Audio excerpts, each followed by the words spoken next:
स्वागत है आप सभी का पीएम से कहिए अपने मन की बात कार्यक्रम में और मैं हूं आपके साथ अपर्णा। इस कार्यक्रम के जरिए हम जनता की आवाज को सीधा सरकार तक पहुंचाते हैं, जिसके बाद सरकार जनता की समस्याएं और जनता की परेशानियों का समाधान निकालने की कोशिश करती है। तो चलिए बिना किसी देरी के शुरुआत करते हैं पीएम से कहिए अपने मन की बात कार्यक्रम की।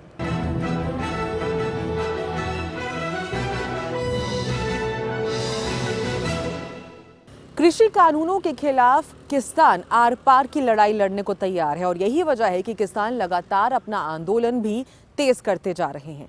इसी बीच आपको ये भी बता दें कि रिलायंस कंपनी के पंप, स्टोर और टावर्स को भी नुकसान पहुंचाया गया, जिसके बाद कंपनी की याचिका पर हरियाणा और पंजाब हाईकोर्ट में सुनवाई की गई, जिसके बाद केंद्रीय गृह सचिव, दूरसंचार मंत्रालय, पंजाब के गृह सचिव और डीजीपी को नोटिस जारी कर उनसे जवाब मांगा है। और आपको ये भी बता दें कि इन चारों अथॉरिटी से 8 फरवरी तक जवाब मांगा है। इसी पर पंजाब की जनता क्या कुछ कह रही है वो भी जान लेते हैं। साडी भारत की सरकार ने जो 3 खेती कानून जिहड़े बहुत ही मारू हन लिआंदे हन ते उन्हां नूं नाल उन्हां दे नाल साडी जिहड़ी खेती है वो बर्बाद हो जाएगी ते नाल साडा जिहड़ा वपार है वो भी बर्बाद हो जाएगा। ते असी ये सरकार नूं अपील करते हैं कि ये जिहड़े कानून ने जल्दी तो जल्दी सरकार वापस लवे ताकि जिहड़ा साडा जिहड़ा जनजीवन है आम दी तरह चल पवे। मैं अपने देश के आदरणीय प्रधानमंत्री जी नूं बेनती करदा हाँ कि आदरणीय प्रधानमंत्री जी, जिथे तुहानूं इन्ने साल हो गए अपने मन की बात अपनी प्रजा नाल करदिआं नूं, अपने देश के नागरिकां नाल करदिआं नूं, तां घट्टो घट्ट अज तुहानूं उन्हां दी नागरिकां दी आवाज़, उन्हां दे मन की आवाज़ भी सुननी चाहिए आ। ये देश दे विच जो खेती कानून तुसीं लागू करना चाहते हो, जद वो किसान, जद वो अन्नदाता इन्हां नूं नहीं चाहता तां असीं क्यों उन्हां ते धक्के नाल थोपना चाहते हैं। कल्ले किसान की गल नहीं, कल्ले अन्नदाता किसान की गल नहीं, इहदा पूरे पंजाब ते पूरे भारत वर्ष ते एक माड़ा असर जाएगा। सो बिनती आ और नाल दी नाल मैं बिनती करदा हाँ सारी पब्लिक नूं, जिहड़े किवें कि असीं जियो दे टावर्स वगैरह का जो भी असीं नुकसान हुंदा है उन्हां नूं असीं नुकसान ना करके असीं एकजुटता दे नाल इन्हां सारियां वड्डियां घराणियां दा, वड्डियां कंपनियां दा एकजुटता दे नाल विरोध करिए। और मुड़ तो फिर अपील है मोदी साहब नूं कि मोदी साहब, राजा अपनी प्रजा लई हुंदा है, राजा प्रजा दे नाल हुंदा है, प्रजा तो बिना कोई राजा राजा नहीं। तुहानूं जरूर प्रजा दे मन दी गल सुननी चाहिदी है। ਜਿਹੜੇ ਮੋਦੀ ਨੇ ਜਿਹੜੇ ਤਿੰਨ ਬਿੱਲ ਪਾਸ ਕੀਤੇ ਨੇ ਕਿਸਾਨਾਂ ਲਈ, ਜਿਹੜਾ ਕਹਿੰਦਾ ਕਿ ਕਿਸਾਨਾਂ ਦੇ ਹਿੱਤ 'ਚ ਨੇ, ਬਿਲਕੁਲ ਵੀ ਕਿਸਾਨਾਂ ਦੇ ਹਿੱਤ 'ਚ ਨਹੀਂ ਹੈਗੇ। ਕਿਸਾਨ ਮਾਰੂ ਬਿੱਲ ਨੇ, ਅਸੀਂ ਉਹਦਾ ਸਖਤ ਵਿਰੋਧ ਵੀ ਕਰਦੇ ਹਾਂ। ਤੇ ਦੂਜੀ ਗੱਲ, ਜਿਹੜੇ ਆਪਣੇ ਕਿਸਾਨ ਵੀ ਜਿਹੜੇ ਧਰਨੇ 'ਚ ਬੈਠੇ ਹੋਣੇ ਦਿੱਲੀ 'ਚ, ਅਸੀਂ ਉਹਨਾਂ ਦੇ ਹਰ ਪੱਖੋਂ ਹਰ ਤਰੀਕੇ ਨਾਲ ਸਹਿਯੋਗ ਵੀ ਕਰਦੇ ਹਾਂ ਤੇ ਉਹਨਾਂ ਧਰਨੇ 'ਚ ਸ਼ਮੂਲੀਅਤ ਵੀ ਕਰਦੇ ਹਾਂ। ਤੇ ਦੂਜੀ ਗੱਲ, ਅਸੀਂ ਮੋਦੀ ਸਾਹਿਬ ਨੂੰ ਇੱਕ ਇਹ ਬੇਨਤੀ ਜ਼ਰੂਰ ਕਰਦੇ ਹਾਂ, ਜਿਹੜੇ ਉੱਥੇ ਕਿਸਾਨ ਦਿੱਲੀ ਧਰਨੇ 'ਚ ਬੈਠੇ ਨੇ, ਤੁਸੀਂ ਘੱਟੋ ਘੱਟ ਉਹਨਾਂ ਦੇ ਵਿਚਕਾਰ ਆ ਕੇ ਉਹਨਾਂ ਦਾ ਦਰਦ ਸਮਝੋ ਕਿ ਕਿਹੜੀ ਸਿਚੁਏਸ਼ਨ ਉੱਥੇ ਬੈਠੇ ਨੇ। ਨਿੱਤ ਦਿਹਾੜੀ ਸਾਡੇ ਜਿਹੜੇ ਕਿਸਾਨ ਜ਼ਿਮੀਂਦਾਰ ਮਰ ਰਹੇ ਨੇ ਸਿਰਫ ਇਹਨਾਂ ਕਾਲੇ ਕਾਨੂੰਨਾਂ ਕਰਕੇ। ਤੁਸੀਂ ਕਿਉਂ ਮਗਰ ਪਏ ਹੋ, ਕਿਉਂ ਤੁਸੀਂ ਆਪਣੀ ਜਿੱਦ ਨਹੀਂ ਛੱਡਦੇ? ਸੋ ਸਾਡੀ ਤੁਹਾਡੇ ਅੱਗੇ ਅਪੀਲ ਹੈ, ਕਿਰਪਾ ਕਰਕੇ ਇਹਨਾਂ ਕਾਲੇ ਕਾਨੂੰਨਾਂ ਨੂੰ ਵਾਪਸ ਲੈ ਲਓ ਤੇ ਆਪਣੇ ਜ਼ਿਮੀਂਦਾਰ ਨੂੰ ਬਚਾ ਲਓ, ਆਪਣੇ किसान मजदूर जिम्मेदार ਨੂੰ बचा लो। देश के प्रधानमंत्री से अपील करता हूँ कि देश में जो काला किसान कानून लेके आए हैं उसे रद्द करें। इसके चलते में व्यापारियों को बहुत तकलीफ हो रही है, बाहर से माल लाने में बहुत महंगा पड़ रहा है। यहाँ पे पंजाब के हालात बद से बदतर होता जा रहा है, महंगाई बहुत बढ़ रही है। प्रधानमंत्री से अपील करता हूँ कि इसको जल्दी से जल्दी इसका समाधान निकालें। प्रधानमंत्री नरेंद्र मोदी जी ਨੂੰ ਇਹ ਅਪੀਲ ਹੈ ਕਿ ਪੰਜਾਬ ਇੱਕ ਖੇਤੀ ਪ੍ਰਧਾਨ ਸੂਬਾ ਹੋਣ ਕਰਕੇ ਹਰ ਕੰਮ ਉਰੇ ਖੇਤੀ ਦੇ ਸੰਬੰਧਿਤ ਹੀ ਜੁੜਿਆ ਹੋਇਆ ਹੈ। ਜਿਹੜੇ ਤੁਸੀਂ ਇਹ ਖੇਤੀ ਦੇ ਆਧਾਰਿਤ ਕਾਨੂੰਨ ਲੈ ਕੇ ਆਏ ਹੋ, ਇਹ ਜਦ ਇਹ ਕਿਸਾਨਾਂ ਨੂੰ ਮਨਜ਼ੂਰ ਹੀ ਨਹੀਂ, ਫਿਰ ਤੁਸੀਂ ਕਿਉਂ ਜਿੱਦ ਕਰਕੇ ਇਹ ਕਾਨੂੰਨ ਲਾਗੂ ਕਰਨ ਦੀ ਕੋਸ਼ਿਸ਼ ਕਰ ਰਹੇ ਹੋ, ਜਦ ਕਿ ਇਹ ਕਾਨੂੰਨ ਤੁਹਾਨੂੰ ਵੀ ਪਤਾ ਹੈ ਕਿ ਕਿਸਾਨਾਂ ਦੇ ਬਿਲਕੁਲ ਹੱਕ ਦੇ ਵਿੱਚ ਨਹੀਂ ਹੈਗੇ। ਇਸ ਕਰਕੇ ਅਪੀਲ ਕੀਤੀ ਜਾਂਦੀ ਹੈ ਸਾਰਿਆਂ ਵੱਲੋਂ ਕਿ ਤੁਸੀਂ ਇਹਨਾਂ ਨੂੰ ਜਲਦੀ ਰੱਦ ਕਰਕੇ ਪੰਜਾਬ ਤੇ ਦੇਸ਼ ਦਾ ਮਾਹੌਲ खुशहाल बनाने की कोशिश करो। कोरोना वैक्सीन को लेकर केंद्र और राज्य सरकार काफी गंभीर है और यही वजह है कि कोरोना को लेकर कड़े कदम भी उठाए जा रहे हैं। आपको बता दें कि उत्तर प्रदेश के कई जिलों में कोरोना वायरस वैक्सीन का ड्राई रन शुरू कर दिया गया है और ये भी बात सच है कि ये जो ड्राई रन है वो 2 फेजेस में किया जाएगा, जिसके लिए पुख्ता इंतजाम किए गए हैं और इसी वजह से जो मेडिकल स्टाफ है उनको भी इसके लिए ट्रेनिंग दी जा रही है। वहीं उत्तर प्रदेश में अब कोरोना वैक्सीनेशन को लेकर सियासत भी खूब गर्मा गई है। इसी को लेकर प्रदेश की जनता क्या कुछ कह रही है, क्या राय रखती है, आइए जानते हैं। क्योंकि कोरोना वैक्सीन ना ही नरेंद्र मोदी ने बनाई, ना ही बीजेपी पार्टी ने बनाई है। कोरोना बनाने वाले हमारे देश के महान वैज्ञानिक लोग हैं, जिन्होंने हमारे देश के लिए आज तक के बर्ड फ्लू, प्लेग, तमाम तरह की बीमारियों का इलाज किया है। तो इस पर किसी भी प्रकार का शक व शुबा नहीं होनी चाहिए, ना ही इस पर राजनीति होनी चाहिए। इस वैक्सीन को आना चाहिए और ज़्यादा से ज़्यादा जनता को इसका लाभ मिलना चाहिए।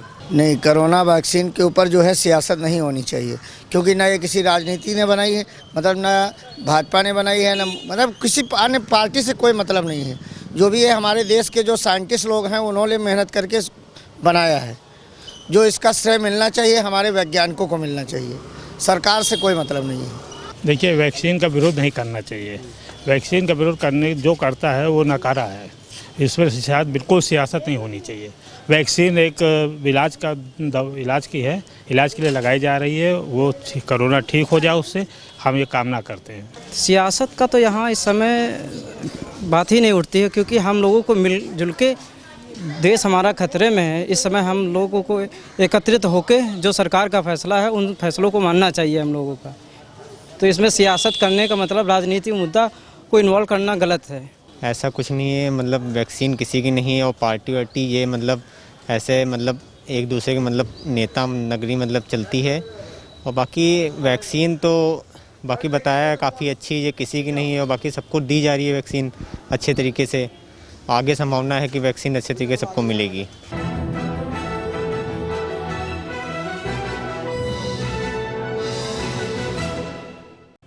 कोरोना महामारी का गंभीर समय नए साल में भी जारी है और ऐसे में कोरोना वायरस के नियमों को तोड़ना किसी पर भी भारी पड़ सकता है। ऐसा ही कुछ हुआ अरबाज खान, सोहेल खान और उनके बेटे निर्वाण खान के साथ। सलमान खान के परिवार के इन तीनों सदस्यों के खिलाफ बीएमसी ने एफआईआर दर्ज करवाई है, जिसके बाद अब महाराष्ट्रवासी इस पर क्या कह रहे हैं, आइए सुनते हैं। नया साल 2021 अपना शुरू हुआ, फिर भी कोरोना वायरस का प्रकोप अभी पूरे विश्व में जारी है। अतः सभी देशवासियों से अनुरोध है कि वो नियम का, जो कोविड-19 का जो नियम उसका पालन करें। कोई भी सख्त, चाहे कितना भी पैसे वाला हो, चाहे बॉलीवुड का, चाहे राजनेता हो, जो भी नियम के खिलाफ कोविड के जाएगा उस पर सरकार उस पर कार्रवाई करेगी। जनता से ये अपील करना चाहता हूँ कि जो कोरोना महामारी में जो हमारे विदेशी पर्यटक आ रहे हैं या हमारे भारतीय लोग जो विदेशों में घूम के आ रहे हैं, उनको बीएमसी की गाइडलाइन, महाराष्ट्र सरकार की गाइडलाइन का पालन करते हुए खुद अपना जो चेकिंग है वो करवा लेना चाहिए। केंद्र सरकार और महाराष्ट्र सरकार से ये अनुरोध है हमारा कि जो भी इस फिल्म कलाकार या कोई भी आर्टिस्ट अगर बाहर से आ रहा है तो उनकी पूरी तरह से चौकनी की जाए, पास की जाए, क्योंकि काफ़ी ये महामारी फैले ना। महाराष्ट्र सरकार से हमारा यही निवेदन है कि जो भी लोग बाहर से आ रहे हैं कृपया इन पर पूरी ध्यान दिया जाए, जिससे ये महामारी पर पूरा काबू पाया जाए। महाराष्ट्र सरकार से, केंद्र सरकार से हमको यही अनुरोध है कि जल्द से जल्द ये यहाँ टीकाकरण लगेगा, सब सुरक्षित होगा।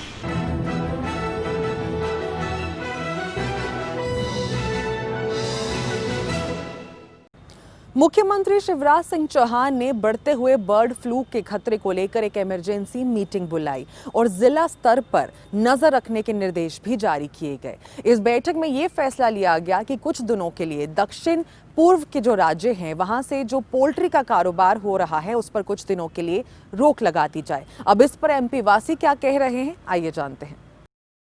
ये जनता के हित में निर्णय लिया गया है सीएम साहब के द्वारा, और प्रदेश के मुखिया होने के नाते उनका कर्तव्य है कि पब्लिक के हित में जो उचित निर्णय हैं वो लिए जाएं। और बर्ड फ्लू एक ऐसा रोग है, संक्रामक रोग भी हो सकता है। वैसे ही अभी कोरोना का महामारी चल रहा है ना, तो दूसरी एक बहुत बड़ी समस्या ना आ पाए उसको देखते हुए ये निर्णय लिया गया। मुख्यमंत्री जी का फैसला स्वागत योग्य है, क्योंकि देखने में ये आ रहा है कि बर्ड फ्लू फैल रहा है और बहुत तेज़ी से इसका प्रसार हो रहा है।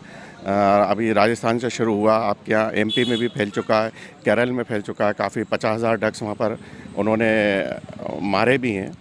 तो मैं इस फैसले का स्वागत करता हूँ और आम लोगों से भी अपील करता हूँ कि कृपया इस चीज़ का ध्यान रखें कि बर्ड फ्लू भी एक तरह की बीमारी है, वो पहले भी आ चुका है ये और अभी भी जो आ रहा है, तो इसके लिए सावधानी, पहले से कदम सावधानीपूर्ण जो उठा लिए गए हैं तो वह स्वागत योग्य है। मैं ये कहना चाहूँगा, वैसे ही लोगों के पास रोजी रोजगार तो है नहीं, और सरकार लोगों को रोजी रोजगार देने के बजाय ये बंद कर दो, वो बंद कर दो, ये कर दो, वो कर दो, पर नए नए नियम लाद रही है लोगों के ऊपर। जनता यहाँ भूखी मर रही है, लोगों के पास रोजगार की समस्या आ रही है। लॉकडाउन कर दिया अचानक ही, आ गया, हमारी गलती थी जो लॉकडाउन कर दिया। जब जनवरी में इस बात का पता चल चुका था कि कोरोना की बीमारी है, तो देश के पहले एयरपोर्ट पे, हमारे देश का जो एयरपोर्ट था उस पर फ्लाइटों को पहले रोकना था कि आम जनता को परेशान कर रहे हो आप। हम परेशान हो रहे हैं ना, आज घर में हमारे बच्चे परेशान हो रहे, हमारी फैमिली परेशान हो रही। पोल्ट्री फार्म का ये फैसला ही गलत है सरकार का। वैसे ये अभी जब इनको ये प्रमाण ही नहीं है कि अभी ये बर्ड फ्लू फैल रहा है पूरी तरीके से, जब ये साबित हो जाए कि हाँ वाकई में ये बीमारी मुर्गा मुर्गियों में है, तो इस फैसले पर गौर किया जाए ना।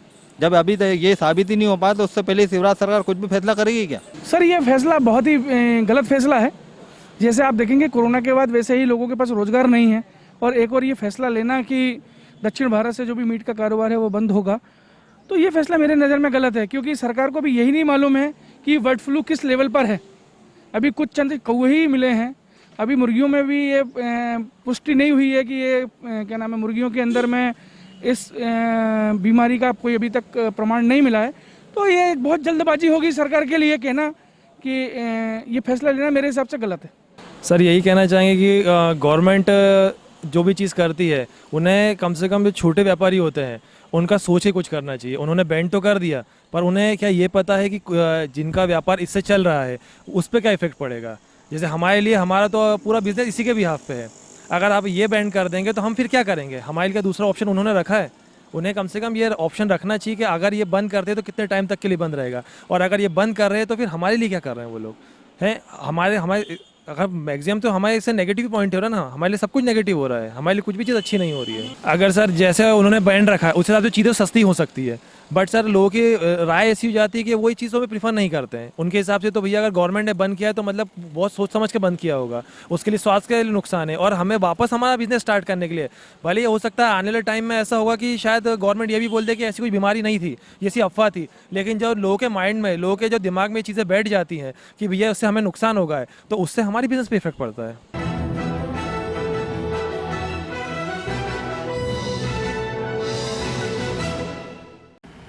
कोरोना लॉकडाउन में 9 महीने के लिए स्कूल और कॉलेजेस बंद रहे, जिसके बाद अब बिहार में स्कूल और कॉलेजेस को खोल दिया गया है। हालांकि सभी इंस्टीट्यूशंस को कोरोना की गाइडलाइंस और जो कोरोना के नियम है उनको फॉलो करने की सलाह दी गई है, लेकिन कई इंस्टीट्यूशंस के लिए ये गाइडलाइंस को फॉलो करवाना भी एक बड़ी चुनौती साबित हो सकता है। ऐसे में टीचर्स, स्टूडेंट्स और पेरेंट्स का इन गाइडलाइंस को फॉलो करवाने के लिए क्या कुछ कहना है, आइए सुनते हैं।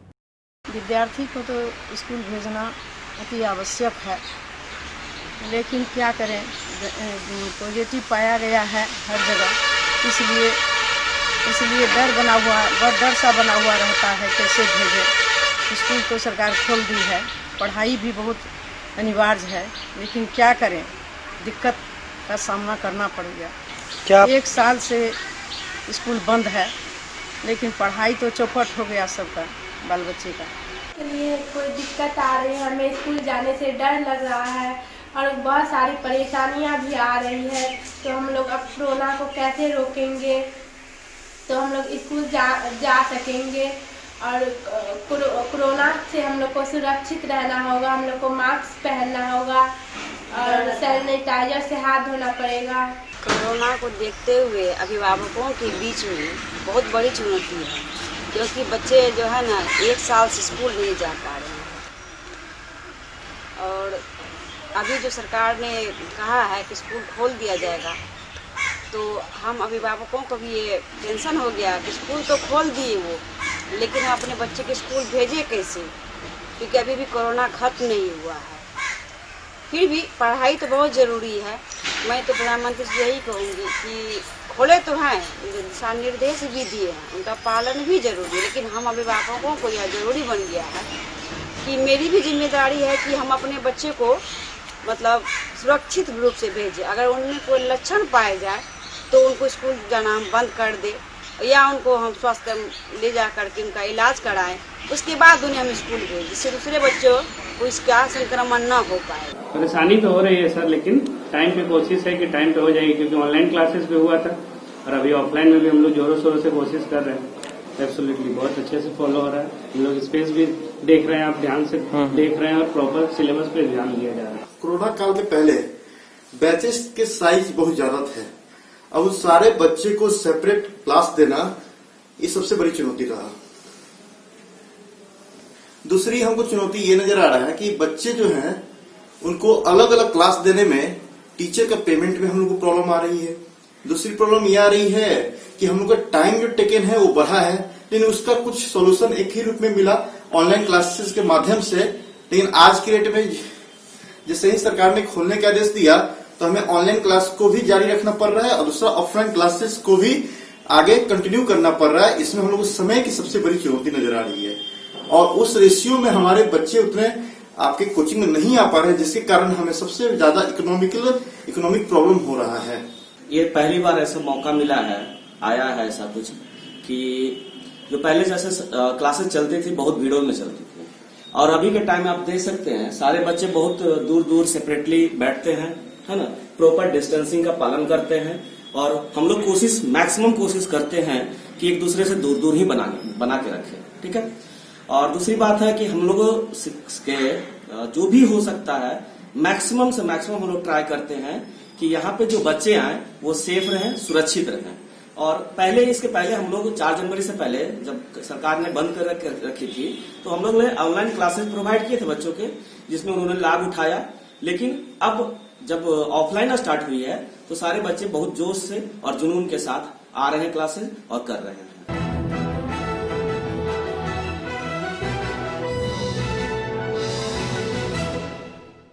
दिल्ली के चांदनी चौक में चल रहे सौंदर्यकरण के काम के दौरान तोड़े गए हनुमान मंदिर को लेकर अब बीजेपी और आम आदमी पार्टी के बीच जो खींचतान है वो लगातार बढ़ती जा रही है और वहीं दूसरी तरफ इस घमासान में कांग्रेस भी अब कूद पड़ी है।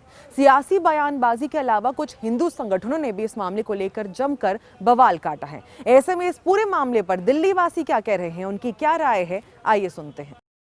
देखिए, ये एक हाई कोर्ट का ऑर्डर था कि वहाँ से मंदिर हटाया जाए जहाँ पर अब नहीं रहा और वहाँ पे या तो वहाँ से हटाकर कोई और स्थान दिया जाता, कोर्ट पहले ये निर्णय लेता। और जो कोर्ट ने निर्णय लिया वो कैसे लिया कि एक आम आदमी पार्टी का ही कोई कार्यकर्ता था जो पटिशनर था, जिसने हाई कोर्ट के अंदर पिटीशन डाली और ये बोला कि जो चांदनी चौक का सौंदर्यकरण हो रहा है उसके बीच में ये मंदिर आ रहा है और ये मंदिर को हटाया जाना चाहिए। बाद में ऑर्डर हुआ हाई कोर्ट से उस मंदिर को हटाने के लिए, पर मेरा मानना ये है अगर वहाँ से मंदिर हटाने की बात की गई है तो या तो उसकी जगह पे कोई दूसरा स्थान दिया जाता और जो अब राजनीति हो रही है ये राजनीति तब ना हो पाती।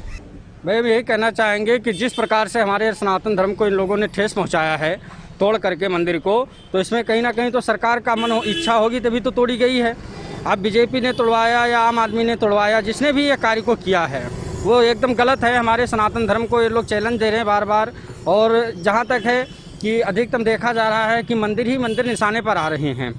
तो सौंदर्यीकरण कर रहे हैं, अच्छी बात है, सब कुछ ठीक है, उत्तम है, करें, लेकिन फिर भी थोड़ा सा अगर बीच में भगवान की प्रतिमा या कोई मंदिर आ रही है तो और भी सुंदरता बढ़ाती है, उसे नष्ट ना किया जाए, उसका कोई और विकल्प निकाला जाए और उसे नष्ट करके हमारे हिंदू सनातन धर्म को ये नाजायज़ तरीके से प्रयोग करना या उसको क्या नाम एक समझ लीजिए ठेस पहुंचाया जा रहा है, तो ये कार्य न किया जाए। दिल्ली सरकार से ही कहना चाहेंगे हम कि भैया मंदिर टूटी हुई है तो उस मंदिर को पुनः वही निर्माण किया जाए और दिल्ली होने के नाते, एक सनातनी होने के नाते सनातन धर्म को ठेस न पहुंचा करके मंदिर का निर्माण वहीं पुनः करें और कोई विवाद या कोई भी चीज़ है जो जिसका मुद्दा है वो अपने आपस में देखें, लेकिन सनातन धर्म को बीच में ला करके कोई गैर कार्य न करें।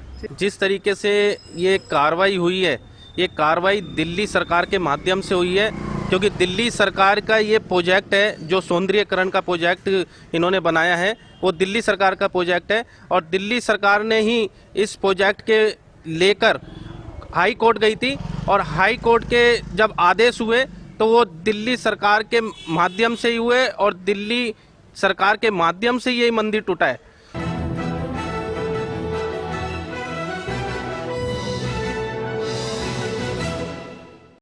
पहाड़ों पर हो रही भारी बर्फबारी से मैदानी इलाकों पर भी इसका असर देखने को मिल रहा है और ठंड लगातार बढ़ती जा रही है। कड़ाके की ठंड की वजह से लोगों का हाल बेहाल है। वहीं देश के कई राज्य शीतलहर की चपेट में हैं।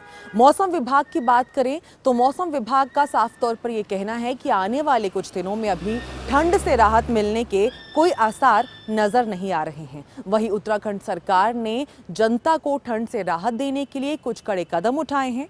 अब उत्तराखंड वासी इन कदमों से कितना खुश हैं और सरकार के बारे में क्या कुछ कहना चाहते हैं, आइए सुनते हैं। आपको ज्ञात है कि हमारा उत्तराखंड राज्य पर्वतीय क्षेत्र है और यहाँ ठंड का काफ़ी प्रकोप रहता है और ख़ास करके सर्दियों में। और जब पहाड़ों पर बर्फ़बारी पड़ती है तो मैदानी इलाकों में शीतलहर चलती है और पिछले 3 दिनों से आपने देखा होगा कि किस प्रकार से जो है बारिश, वर्षा हुई, ओलावृष्टि हुई। उस इतनी कड़कड़ाती भयानक ठंड में सरकार ने कोई कदम नहीं उठाया, जबकि सरकार को इसके लिए पहले से तैयारी करनी चाहिए थी।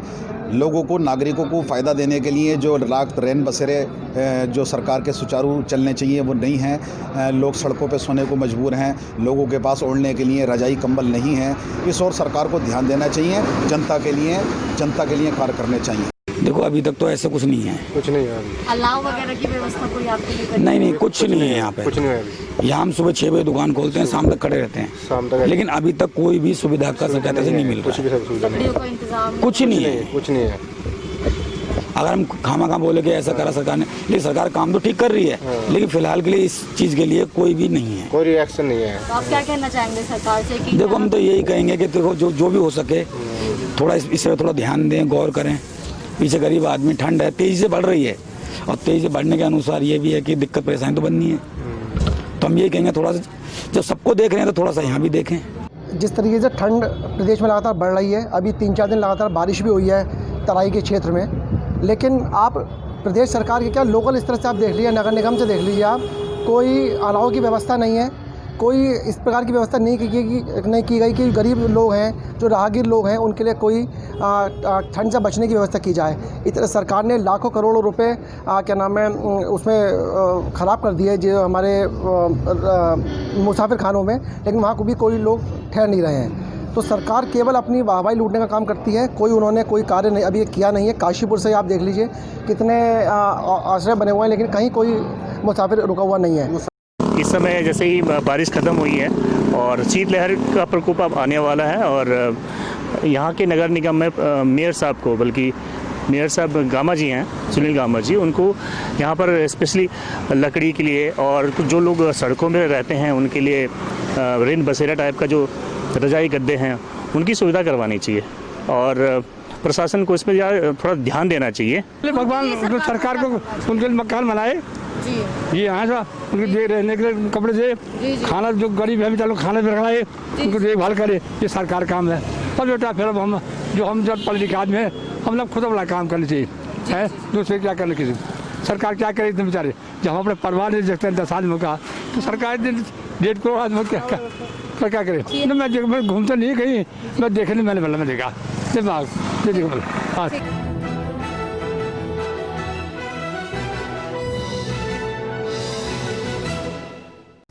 तो इसी के साथ आज के इस एपिसोड में फिलहाल के लिए बस इतना ही। अगले हफ्ते कुछ नए मुद्दों को लेकर आपके सामने होंगे हाजिर। अगर आप चाहें तो आप भी इस कार्यक्रम का हिस्सा बन सकते हैं। अपना एक वीडियो मैसेज रिकॉर्ड कर स्क्रीन पर नीचे दिए गए हमारे सोशल मीडिया यानी कि फेसबुक पेज पर, हमारे इंस्टाग्राम हैंडल के साथ साथ हमारी ईमेल आईडी पर इस वीडियो को हमारे साथ शेयर कर सकते हैं। हम पूरी कोशिश करेंगे कि आपका ये वीडियो मैसेज हम इस कार्यक्रम में शामिल करें, जिसके बाद आपकी आवाज़ सीधा सरकार तक पहुंच पाए।